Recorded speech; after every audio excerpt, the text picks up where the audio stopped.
Hey, salut les amis! Bon ben là, on a décidé hier soir de partir sur la route aujourd'hui. Fait que là, il me reste une chose super importante à faire, c'est de remplir la roulotte d'eau, comment on dit ça? Déshiverniser, Bravo. l'éterniser, la mettre prête pour l'été. Fait que là, je suis tout mêlé, on est pressé, on veut partir le plus vite possible. Heureusement, j'ai ma feuille qui me dit les choses à faire pour l'hiver, puis j'ai un petit paragraphe, les choses à faire au printemps pour le partir l'été. Fait qu'on va suivre les étapes, suivez-moi, ça vous allez pouvoir faire la même chose à la maison. Comment préparer sa roulotte avec de l'eau potable pour l'été.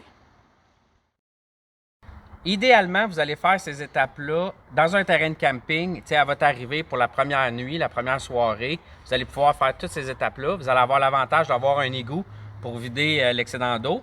Par contre, moi, je suis chez nous. On est juste avant de partir. Fait qu'on va faire ça sans égout. Puis on va arrêter dans une dump station à un moment donné pour se vider quand on va être plein. Fait que c'est un peu comme ça qu'on va faire.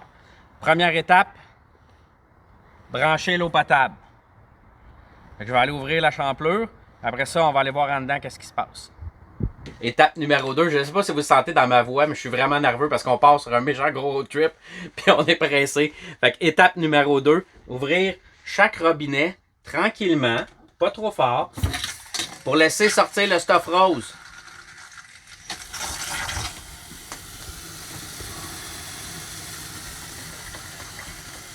C'est pas pire, ça donne pas de coups. Des fois, ça donne des kinks, là.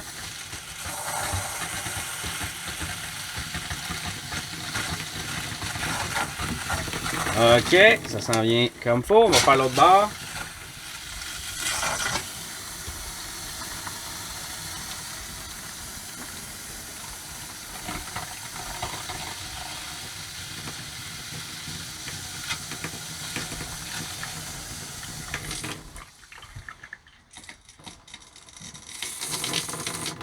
Parfait. Fait que là, on fait les robinets dans la salle de bain, le bain, vous faites votre douche extérieure, vos outlets drain plug extérieurs, toutes les sorties d'eau que vous avez dans la roulotte.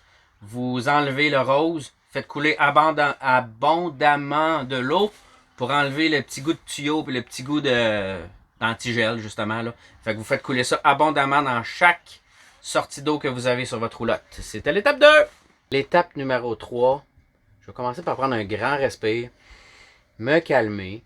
C'est l'étape la plus technique de nos procédures. Puis je suis bien content d'avoir ma feuille pour suivre le guide. Comme ça, j'ai pas besoin de me rappeler qu'est-ce qu'il faut que je fasse. Étape numéro 3, défaire le bypass. Au printemps, à l'automne, je veux dire, à l'automne avant l'hiver, on a enlevé l'eau de la tank à eau chaude. Puis là, ben, ça va être le temps de la remplir en défaisant le bypass. C'est très technique, ben c'est très technique. C'est pas compliqué, là, c'est trois poignées. Faut juste savoir qu'est-ce qu'on fait. Fait que là, viens chérie. Comme vous pouvez voir, présentement, l'eau froide arrive dans le tuyau blanc. Elle se frotte ici. Elle peut pas rentrer dans la tank à eau chaude parce que ça c'est fermé. Elle passe ici et s'en va comme si c'était de l'eau chaude. Et elle va feeder dans le fond les robinets d'eau chaude avec de l'eau froide. Quand on défait le bypass, c'est pour l'été.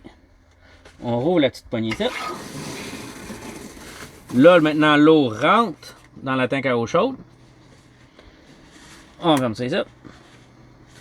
Et elle va remplir. Fait qu'elle rentre ici dans la tank à eau chaude. Elle se réchauffe. Elle sort par le tuyau d'eau chaude. Puis là, entre les deux, c'est bien important de fermer. Sinon, vous allez avoir de l'eau tiède. L'eau froide, elle va rentrer dans l'eau chaude. Fait que vous fermez ici. 3 petites poignées. Étape très facile à faire, mais il ne faut juste pas l'oublier.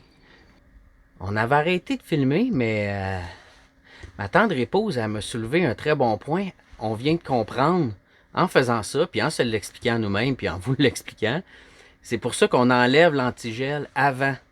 On enlève l'antigel avant de faire le bypass pour pas qu'il y ait de l'antigel qui rentre dans la tank à eau chaude. Fait qu'on a tout purgé nos tuyaux. Puis là, ben, on remplit notre réservoir d'eau chaude avec de l'eau propre, sans antigel dedans. En théorie, si vous avez bien purgé tous vos robinets, toutes vos champlures d'antigel, l'eau ne devrait pas goûter l'antigel. Okay? Si elle goûte. Mais en fait, avant de goûter, là, moi je vous recommande de la sentir. Si elle sent pas, vous pouvez goûter. On va y aller à la bonne vieille franquette. Tu veux, elle goûte un petit peu. On n'a peut-être pas assez purgé nos tuyaux. Il y a une autre chose que moi je fais, que pas tout le monde fait. Puis en fait, c'est écrit dans mon manuel du propriétaire de la roulotte. Fait que je suis très à l'aise de le faire. On va aller voir c'est dehors que ça se passe.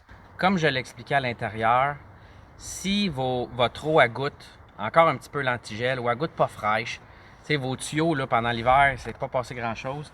Puis votre réservoir d'eau potable non plus, il n'y a rien eu pendant l'hiver. Moi personnellement, je le fais. C'est-à-dire que je mets un petit peu d'eau de javel, puis je décontamine mon système. Mon fabricant me recommande de mettre une tasse d'eau, ça c'est une tasse d'eau de javel, ça c'est 250 ml d'eau de javel, dans un réservoir d'eau potable plein.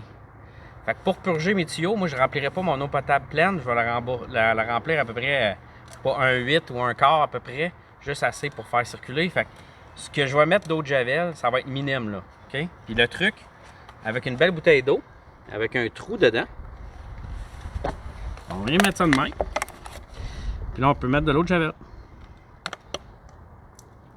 Ça, c'est en masse. En masse, en masse, en masse. Pas besoin d'en mettre plus que ça.